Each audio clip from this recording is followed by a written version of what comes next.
weekly. It's been a while since we checked in. We're going to recap again for you the last couple of weeks.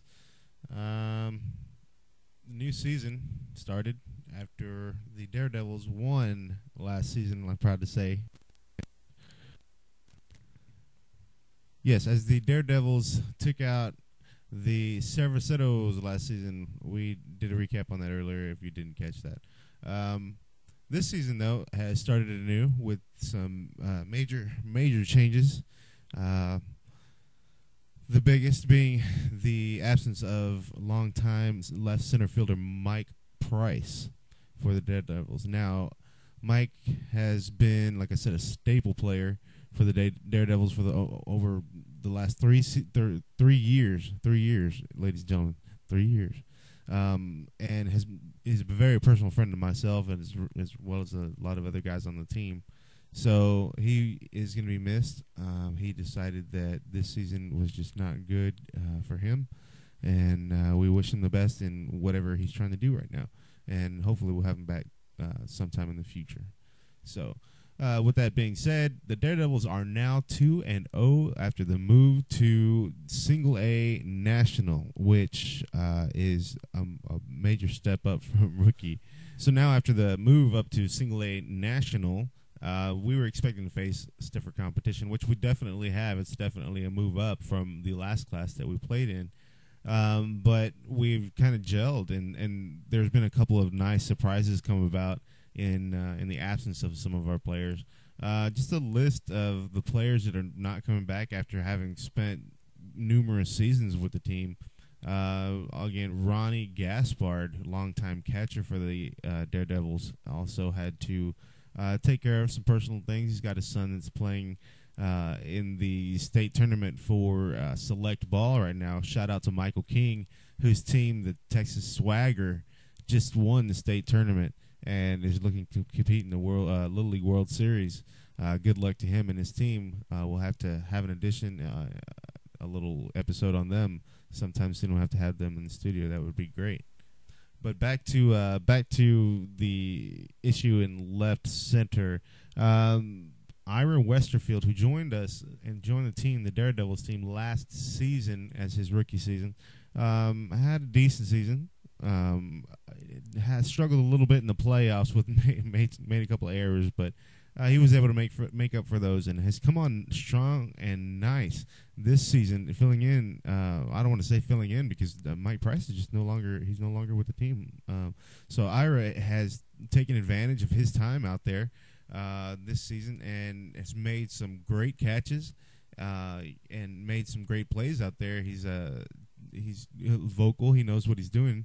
And has showed that, and maybe last season he just didn't have a chance to get consistent, but now he's doing that. He had played as well with a couple of solid line drives hit in last week's game, and just ripping and tearing it up. Very proud, and we're excited to see what more he's capable of. And we're going to push him, and he has a grasp of the team philosophy, how we play now, and he's got a rapport with a lot of the players. He's earned their respect, and that's the way you do it. You go out there week after week and just turn in solid performances. So Mike Stevenson, he's turning into a leader. So is Brian Rodriguez. Just with their performances and season in, season out, they've done the same thing. They've delivered. Both of them have shown a lot of maturation just from last season, and it's very, very pleasing to see that come about, as well as very productive for the team. So we're happy about that. Marco Santana, I almost forgot. I was trying to remember his name. Marco Santana, a former Daredevil himself, now journeyman and now back with the Daredevils in a major capacity. Don't know. I know he's been playing tournament ball, so apparently he's gotten in some good practice time. Other than that, we definitely know his attitude has matured. Did have some issues with that when we thought about bringing him back to the team, but personally, I feel like he's okay, and he's going to do well for the team once again. Had a hell of a night the other night, and I can't quote any stats. I don't have the book with me right now, but Yeah. So, anyways, he's back with the team. That's a good addition. Billy Johnson, who is a rookie last season, is doing great. Coming along, he's now filling in. He's taking Ronnie Gaspar's spot at catcher, doing a nice job back there behind the plate. As always, pitcher Gil Valdez Sr. is strong. Had a couple of good outings. Limited the opposing team to only 4 runs each game.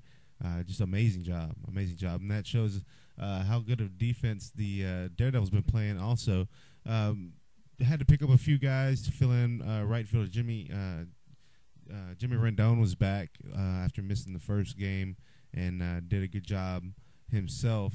So with that being said, that pretty much covers all the bases. We do have a few extra pickups that we are looking at this time, and it's just going to be a matter of time to see whether they are able to break into the starting lineup or not. One of them being Ira Westerfield's son, Justin, and one additional player that we have not named yet. So that pretty much wraps up this week's edition of Daredevil Weekly. The Daredevils go into the season 2 and this week 2-0. Looking to keep the streak alive and trying to do something that hasn't been done in Daredevil's history, which is to win 2 titles back to back, making it that much more harder and that much more special will be the fact that they're making a big jump from rookie league the previous season to single A national, which is like I said, a tougher league, stiffer competition, and we're playing on the verge of double A teams, which we're not afraid of, but it makes for good games, and it'll be just that much more special when we do win the championship. So, reporting for this week's Daredevil Weekly, Gil Valdez Jr., and we'll see you next week.